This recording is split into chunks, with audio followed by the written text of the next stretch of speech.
السلام علیکم دوستوں، انسائیڈ بائی معظم فخر میں خوش آمدید۔ مریم نواز صاحبہ ایک بہت بڑا دھماکہ کرنے جا رہی ہیں، جس کے نتیجے میں نہ صرف اس وقت جو نظام چل رہا ہے اس کے اوپر شدید زک پہنچے گی، بلکہ اس کے نتیجے میں مسلم لیگ نون کی جو سیاست ہے اگلے 30 دن کے اندر وہ بھی بہت زیادہ تہلکہ خیز ہو جائے گی، اور اس کے بھی وہی نتائج نکلیں گے جو مسلم لیگ نون چاہتی ہے، یعنی ایسی موبلائزیشن جو مسلم لیگ نون کے اس وقت مسلم لیگ نون پر جاری جمود کو نہ صرف توڑ دے بلکہ اس کو ایک ایسی متحرک طاقت بنا دے جس کے نتیجے میں وہ اسٹیبلشمنٹ اور موجودہ نظام کے اوپر ایک حتمی اور جسے کہہ سکتے ہیں طاقت کے ساتھ حلہ بول سکے، اور اس کام کا آغاز اب ہونے جا رہا ہے۔ مریم صاحبہ نے آج ان کے کیس کی سماعت تھی اسلام آباد ہائی کورٹ میں، جہاں پر ایون فیلڈ ریفرنس کے حوالے کیس کے اوپر انہوں نے ایک اپیل دائر کی ہوئی ہے، اس اپیل کی سماعت تھی۔ جب اس کیس کی سماعت شروع ہوئی تو مریم صاحبہ نے معزز عدالت سے اس بات کی درخواست کی کہ وہ میرٹ پر اس کیس کے اوپر میرٹ پر دلائل شروع ہونے سے پہلے ایک اور درخواست دائر کرنا چاہتی ہیں، جس پر عدالت نے کہا کہ جناب درخواست دائر کرنا آپ کا حق ہے اور یہ آپ کا پروگریٹو ہے، اس کو کسی بھی صورت ہم نگلیکٹ نہیں کر سکتے، نظر انداز نہیں کر سکتے۔ دوسری درخواست کی مریم صاحبہ نے کہ میرے جو وکیل ہیں امجد پرویز صاحب وہ بیمار ہیں، ان کو کرونا ہو گیا تھا اور اس کے ساتھ ساتھ ان کو کمر میں تکلیف ہے، اور اب سے 2 دن پہلے انہوں نے اس بات کی ان کو اطلاع دی ہے، مریم صاحبہ کو اطلاع دی ہے کہ میں آپ کے مقدمے میں مزید پیش نہیں ہو سکتا، لہٰذا مجھے ایک وکیل کرنے کی بھی کے لیے بھی کچھ وقت دیا جائے، جس پر عدالت نے ان کی یہ والی استدعا کو بھی منظور کر لیا۔ یعنی آج عدالت کے اندر جو 2 باتیں کی مریم صاحبہ نے، عدالت عالیہ نے ان دونوں باتوں کو نہ صرف تسلیم کر لیا بلکہ ان کو وقت بھی دے دیا۔ اب اس مقدمے کی سماعت ہوگی 23 ستمبر تک، اس کو ملتوی کر دیا گیا ہے۔ ہوا کیا، معاملہ کیا ہے، یہ میں آپ کو ساتھ شیئر کرتا ہوں۔ مریم صاحبہ یہ جو عدالت ہیں اس سے باہر نکلتی ہیں، باہر نکل کے کرتی ہیں ایک میڈیا ٹاک، اور اس میڈیا ٹاک کے اندر ان کا جو ایمفیسس ہے، ایک تو عدالت کے اندر جو کارروائی ہوئی ہے وہ، اور اس پہ متعلق جب سوال ہوتا ہے تو وہ اس پر جواب دیتی ہیں۔ وہ یہ فرماتی ہیں کہ جی میرے کیس کے جو دلائل ہیں وہ بہت زیادہ مضبوط ہیں، اور آج بینچ کے سامنے واضح کیا کہ کیس کے میرٹ پر بحث سے قبل ایک درخواست جمع کرانا چاہتی ہوں۔ مریم صاحبہ کا یہ کہنا تھا کہ یہ جو درخواست وہ پیش کرنے چاہ رہی ہیں، یعنی یہ وہ دھماکہ جو وہ کرنے جا رہی ہیں، اس دھماکے میں یعنی اس درخواست میں وہ تمام حقائق شامل ہوں گے کہ کیس کو کیوں بنایا گیا، اس کے محرکات کیا تھے، اس کے پیچھے کون تھا، اور وہ کیسے کامیاب ہوئے۔ ان کا کہنا تھا اپیل محض انتقام پر مبنی چیزیں ہیں، مذکورہ درخواست میرے وکیل تیار کر رہے ہیں، اور اس درخواست کو جمع کرانے کے لیے میں نے عدالت سے وقت مانگا ہے۔ یعنی معاملہ یہ ہے کہ ایون فیلڈ ریفرنس یا نواز شریف صاحب کی فیملی کے خلاف جتنے بھی ریفرنس تیار کیے گئے تھے، ان ریفرنس کے اوپر ایک بہت بڑا کوسچن مارک لگ جاتا ہے اس وقت جب مرحوم جج ارشد ملک صاحب کی ایک ویڈیو ریلیز ہوتی ہے، اور اس ویڈیو میں وہ یہ بتاتے ہیں، وہ یہ انکشاف کرتے ہیں، وہ یہ اعتراف کرتے ہیں کہ مجھ پر دباؤ ڈال کر نواز شریف صاحب کے کیس کے اوپر فیصلہ لیا گیا، اور اس کے باوجود میں نے ان کو ایک کیس میں بری کر دیا، اور ایک کیس میں وہ سزا جو مجھ سے کہہ رہے تھے کہ ان کو مکمل طور پر عمر قید کی سزا دے دی جائے تو وہ سزا میں نے نہیں دی، میں نے سزا بھی کم کر کے دی ہے۔ لہٰذا یہ جب ویڈیو منظر عام پر آتی ہے تو اس کے اوپر تہلکہ مچ جاتا ہے، اور یہ ویڈیو بھی مریم صاحبہ خود ایک پریس کانفرنس کے اندر ریلیز کرتی ہیں۔ اب ایشو کیا ہے؟ ایشو یہ ہے کہ جج ارشد ملک صاحب کے حوالے سے جو ویڈیوز ہیں وہ ایک نہیں ہیں، وہ 3 ویڈیوز ہیں، اور خود اس بات کا مختلف حلقوں نے اعتراف بھی کیا کہ ایک ویڈیو ہے جو مریم صاحبہ کے پاس ہے اور ان کی وہ قابل اعتراض ویڈیو ہے۔ دوسری ویڈیو جو ہے وہ ہے مبینہ طور پر کسی ادارے کے پاس، اور جج ارشد ملک صاحب نے وہی اعتراف کیا تھا کہ اس ادارے کے سے وابستہ لوگ مبینہ طور پر ان کے پاس آئے اور انہوں نے اس کو وہ ویڈیو دکھائی، جس کے بعد انہوں نے اپنے فیصلے کے اوپر جو بھی رد و بدل کرنا تھا وہ انہوں نے کیا۔ لیکن ایک تیسری ویڈیو بھی ہے اس سارے معاملے سے متعلق، اور یہ ویڈیو اس وقت کی ہے جب جج ارشد ملک صاحب نے ایک ویڈیو تھی ناصر بٹ صاحب کے ساتھ، ناصر جنجوعہ صاحب کے ساتھ یا ناصر بٹ صاحب کے ساتھ انہوں نے جو گفتگو کی تھی، لیکن اس کے بعد وہ جدہ بھی گئے اور وہاں پر جا کے ان کی حسین نواز صاحب سے بھی ملاقات ہوئی، اور ذرائع کچھ یہ بتاتے ہیں کہ وہ جو حسین نواز صاحب کے ساتھ ان کی ملاقات تھی وہ ملاقات بھی ریکارڈڈ ہے، اور اس ملاقات کے اندر انہوں نے اس سے زیادہ انکشافات کیے ہوئے ہیں جو انہوں نے جج ارشد ملک صاحب نے ناصر بٹ صاحب کے ساتھ ویڈیو کے اندر انہوں نے انکشافات کیے ہیں۔ لہٰذا یہ امکان ظاہر کیا جا رہا ہے، یہ مسلم لیگ نون کے حلقوں کی طرف سے کچھ ایسی باتیں سامنے آ رہی ہیں، امکان ظاہر کیا جا رہا ہے کہ وہ ویڈیو بھی منظر عام پر لائی جا سکتی ہے۔ دوسری جانب اس کیس کے اوپر اب جس طرح میں نے آپ سے گزارش کی کہ سوالیہ نشان ہے، اور اس کا اشارہ خود مریم صاحبہ نے اپنی پریس کانفرنس میں دیا، یعنی یہ کیس کیوں بنایا گیا۔ سیدھی سی بات ہے، اس کے بارے میں تو شروع دن سے ہی ایک بات آ رہی ہے کہ نواز شریف صاحب کو کسی کرپشن کے الزام کے اوپر نااہل نہیں کیا گیا۔ ان کو نااہل کیا گیا کہ انہوں نے وہ تنخواہ ظاہر نہیں کی اپنے گوشواروں کے اندر جو انہوں نے اپنے بیٹے کی کمپنی سے ان کو وصول ہونی تھی، لیکن وہ تنخواہ انہوں نے اپنے اس بیٹے کے اکاؤنٹ سے، یعنی کہ جو تنخواہ ان کے اکاؤنٹ میں آئی تھی وہ انہوں نے وڈرا نہیں کی اور وہ شو نہیں کی، لہٰذا اس بنیاد پر ان کو نااہل قرار دے دیا گیا تھا۔ اور پھر اسی معاملے کو آگے بڑھاتے ہوئے جب یہ ریفرنسز آئے تھے تو اس ریفرنسز کی سماعت ہوئی اور اس کے اوپر بھی ایک ایڈمنسٹریٹو جج بیٹھا رہا اور دیگر اس قسم کے معاملات چلتے رہے، یہ ساری اب تاریخ کے اندر موجود ہے۔ اور اس کے بعد نواز شریف صاحب کو 10 سال کی قید، مریم صاحبہ کو 7 سال کی قید اور کیپٹن صفدر صاحب کو 1 سال کی قید سنائی گئی، جبکہ نواز شریف صاحب کو جرمانہ عائد کیا گیا تقریباً 50 لاکھ پاؤنڈز کا، مریم صاحبہ کو 20 لاکھ پاؤنڈز کا، اور اسی طریقے سے کیپٹن صفدر کے اوپر بھی کچھ جرمانہ عائد کیا گیا تھا۔ لیکن اس معاملے کی اپیل زیر سماعت ہے اسلام آباد ہائی کورٹ کے اندر، اور وہاں پر جو نواز شریف صاحب ہیں وہ چونکہ بیرون ملک ہیں، وہ یہاں پہ پیش نہیں ہوئے، لہٰذا عدالت نے ان کو ایبسکانڈر اشتہاری قرار دے دیا، اور ان کو ساتھ ان کو یہ ریلیف بھی دیا کہ جب بھی وہ واپس آئیں گے وہ دوبارہ عدالت میں اپیل دائر کر سکتے ہیں، اور ان کی اپیل اس وقت میرٹ کے مطابق سنی جائے گی۔ دوسری جانب اس مقدمے کے اندر جو ہے مریم صاحبہ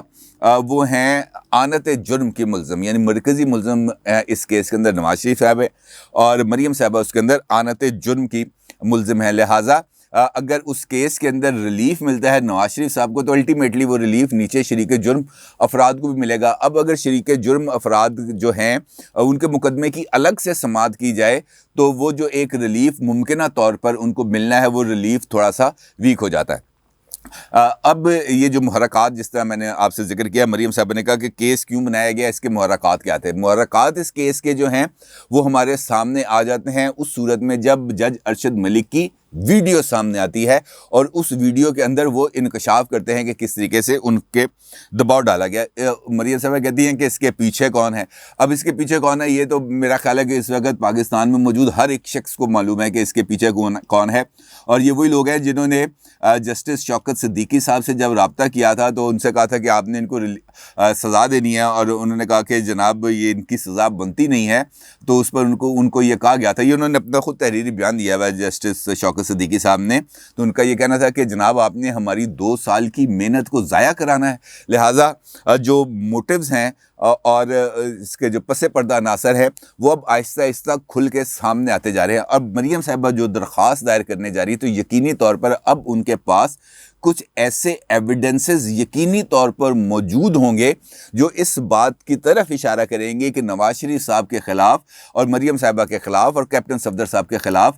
جو بھی مٹیریل تیار کیا گیا، مٹیریل پیش کیا گیا، جو مواد جو شواہد وہاں پر پیش کیے گئے، اس کے اندر کسی نہ کسی جگہ پر ایسی فیبریکیشن ہے جو وہ اب نئے ایویڈنس کے ذریعے چیلنج کرنا چاہیں گی، اور ان کے پاس اگر ایسا کوئی بم ہے تو وہ یقینی طور پر اتنے زوردار دھماکے سے نکلے گا جس کے نتیجے میں اس وقت جو مسلم لیگ نون کی پالیٹکس کے اوپر بہت زیادہ کوسچن مارکس لگائے جاتے ہیں، ہم بھی لگاتے ہیں کہ ان کے اندر بیانیے کا ایشو ہے، ان کے اندر اس وقت مریم صاحبہ اور شہباز شریف صاحب 2 گروپس بنے ہوئے ہیں۔ اگرچہ پریس کانفرنس کے اندر انہوں نے شہباز شریف صاحب کے حوالے سے کہا، جب ان سے پوچھا گیا کہ مسلم لیگ نون کا وزیر اعظم کا کینڈیڈیٹ کون ہوگا تو مریم صاحبہ کا یہ کہنا تھا کہ یہ سوال آپ پیپلز پارٹی سے نہیں پوچھتے، یہ سوال آپ کسی اور سے نہیں پوچھتے، یہ سوال آپ ہم سے پوچھتے ہیں، جب الیکشن آئے گا تب دیکھیں گے کہ کیا صورتحال بنتی ہے اور اس کے بعد کینڈیڈیٹ کو فائنلائز کر لیں گے۔ ہاں البتہ شہباز شریف صاحب ہیں، مسلم لیگ نون کے پریزیڈنٹ ہیں، اور اگر پارٹی یہ فیصلہ کرتی ہے کہ شہباز شریف صاحب وزارت عظمیٰ کے کینڈیڈیٹ ہوں گے تو پھر ہم سب ان کے پیچھے کھڑے ہیں۔ لہٰذا انہوں نے یہ بات لائٹلی موڈ کے اندر دائیں بائیں سے نکال دیا، کیونکہ ان کا ایمفیسس اس وقت اس بات کا اشارہ دینا تھا، اس بات کا ہنٹ دینا تھا کہ وہ کچھ ایسا بم پھوڑنے جا رہی ہیں جس کے حوالے سے ان کے پاس اب نہ صرف ایسا مواد آ چکا ہے جس کے ذریعے نہ صرف وہ رائے عامہ کو مطمئن کر سکتی ہیں بلکہ عدالت عالیہ کو یعنی اسلام آباد ہائی کورٹ کو بھی مطمئن کر سکتے ہیں. لہٰذا اس کے لیے انہوں نے وقت مانگا عدالت سے اور درخواست دائر کرنے کے لیے انہوں نے 1 ماہ کا وقت مانگا. عدالت نے 23 نومبر تک ان کی اس درخواست اگلی جو ہیئرنگ ہے اس کی تاریخ دی ہے ان کو 23 نومبر. لیکن اب دیکھنا یہ ہے کہ اس کے بعد اب وہ جب درخواست ہے وہ دائر ہوگی اور اس کے نتیجے میں یا اس سے پہلے مسلم لیگ نون ایسی کون سی بریکنگ چھوڑتی جا رہی ہے. کیونکہ مسلم لیگ نون کی لیگل ٹیم کے ساتھ جب رابطہ ہوا تو انہوں نے یہ دعویٰ کیا, ان کا یہ کہنا تھا کہ ایک تو انہوں نے کہا جدو چند چڑھے گا سارے ویکھ لین گے تسی بھی ویکھ لینا. دوسری طرف ان کا یہ کہنا تھا کہ ہمیں انٹرنیشنل میڈیا کی طرف سے بھی آفرز آئی ہیں, بلکہ ان کے جو لیگل ٹیم ہے اس کے ایک رکن سے بات ہوئی تو ان کا یہ کہنا تھا کہ ہمیں انٹرنیشنل میڈیا سے آفر آئی ہے کہ آپ یہ جو انفارمیشن آپ نے آج جس طریقے سے اس کا اشارہ دیا ہے اگر وہ انفارمیشن آپ ہمیں پرووائڈ کریں تو ہم اس کے اگینسٹ آپ کو $1 ملین تک کی آفر دے سکتے ہیں کہ یہ ایویڈنس آپ ہمیں دیں, ہم اس کو بریک کرتے ہیں. تو انہوں نے کہا کہ جناب ابھی جب وقت آئے گا ایویڈنس دینے کا تب ہم وہ چیزیں شیئر کریں گے. لیکن یہ جو معاملہ اس وقت سامنے آ رہا ہے وہ یقینی طور پر اب اس بات کا تعین کرے گا کہ مسلم لیگ نون نے حقیقتاً یہ بم شیل پھوڑ کر مزاحمت کی طرف ہی جانے کا فیصلہ کر لیا ہے یقینی طور پر. کیونکہ جو بات اس وقت جو ایشوز اور جو معاملات سامنے نظر آ رہے ہیں وہ صرف اسی سمت میں اشارہ کر رہے ہیں جس سمت میں مریم صاحبہ نے اشارہ کیا, یعنی کہ وہ اپنے نیریٹو پر نواز شریف صاحب اپنے نیریٹو پر نہ صرف موجود ہیں بلکہ اب اس کو آگے بڑھانے کے لیے ایک اور قدم اٹھانے جا رہے ہیں جس کے نتیجے میں مسلم لیگ نون پر جو جاری جمود ہے وہ ختم ہوگا اور جو ایک رائے عامہ ہے وہ منظم ہوگی. اور اس کے بعد جب معاملات آگے چلیں گے تو اس کے نتیجے میں مسلم لیگ نون بھرپور عوامی قوت کا مظاہرہ بھی کر سکتی ہے. اس صورتحال میں جب یہ عدالت کا ٹائم ختم ہوا, مریم صاحبہ کی پریس کانفرنس ختم ہوئی, تو اس کے بعد یقینی طور پر آپ کو پتہ ہے جب یہ ایسے معاملات ہوتے ہیں تو پھر حکومتی ترجمانوں کا بھی منظر عام پر آنا لازمی ہوتا ہے. تو فاروق حبیب صاحب جو وزیر مملکت ہیں اطلاعات کے, وہ سامنے آئے, انہوں نے یہ بیان جاری کیا. ان کا یہ کہنا تھا کہ شریف خاندان 3 سال سے کیس کو چلنے نہیں دے رہا, التوا کے پیچھے چھپنا ان کا وتیرہ ہے. اب تو ان کے وکیل بھی بیمار ہونا شروع ہو گئے ہیں, نون لیگ عوام کو مزید گمراہ نہیں کر سکتی. دوسری جانب جو وزیر اعظم کے مشیر برائے احتساب ہیں شہزاد اکبر صاحب, یہ تو ان کے فیوریٹ بیٹل گراؤنڈ ہے, یہاں پہ وہ کس طرح نہیں آتے. انہوں نے بھی ایک ٹویٹ کیا ہے جو آپ اپنی اسکرین پر دیکھ رہے ہیں. شہزاد اکبر صاحب کا یہ کہنا ہے کہ عدالتوں کو تاخیری حربوں کی اجازت نہیں دینی چاہیے. تاخیری حربوں سے عدالت کی کیس سے توجہ ہٹائی جاتی ہے. 1 ستمبر کو ہونے والی سماعت پر مریم نواز کے وکیل دستیاب نہیں تھے, لیکن 31 اگست کو احتساب عدالت کے اندر وکیل موصوف نہ صرف پیش ہوئے بلکہ انہوں نے اپنا جو عدالتی فرائض ہیں وہ بھی ادا کیے. اور آج مریم صاحبہ یہ کہہ رہی ہیں کہ جناب میں نے اپنے وکیل کو ہٹا دیا ہے. تو اگر یہ تمام باتیں ایسی ہیں تو یہ اس طرف اشارہ کر رہی ہیں شہزاد اکبر صاحب کے بقول کہ جو مسلم لیگ نون ہے وہ ڈیلیئنگ ٹیکٹس استعمال کر رہی ہے اور عدالت کو ان ڈیلیئنگ ٹیکٹس کا نہ صرف نوٹس لینا چاہیے بلکہ اس پر کارروائی کرنی چاہیے. فاروق حبیب صاحب نے بھی اس پر لقمہ لگایا. ان کا یہ کہنا تھا کہ اگر مسلم لیگ نون یہ سمجھتی ہے کہ ان کے خلاف مقدمہ جعلی ہیں تو وہ روزانہ سماعت کی درخواست دیں تاکہ یہ کیس منطقی انجام تک پہنچیں. یہ کیس منطقی انجام تک پہنچیں گے, کب پہنچیں گے, کیسے پہنچیں گے, یہ تو ہمارا نظام انصاف اور ہماری عدالت عالیہ ہی اس کے اوپر فیصلہ کر سکتی ہے. لیکن جس طرف اب معاملات جا رہے ہیں مجھے یہ یقین ہے, مجھے یہ امید بھی ہے کہ یہ مریم صاحبہ کا یہ جو خطرناک داؤ ہے اس سے بچنا ذرا مشکل ہوگا. لہٰذا اس سے بچاؤ کی کوششیں اگر کی جائیں تو وہ بھی ناکام ہوگی. ایک ویڈیو لیک ہونے والی ہے, اس ویڈیو کی طرف توجہ رہنی چاہیے. اپنی رائے کا ضرور اظہار کیجیے گا. آپ کو بہت شکریہ. اللہ حافظ.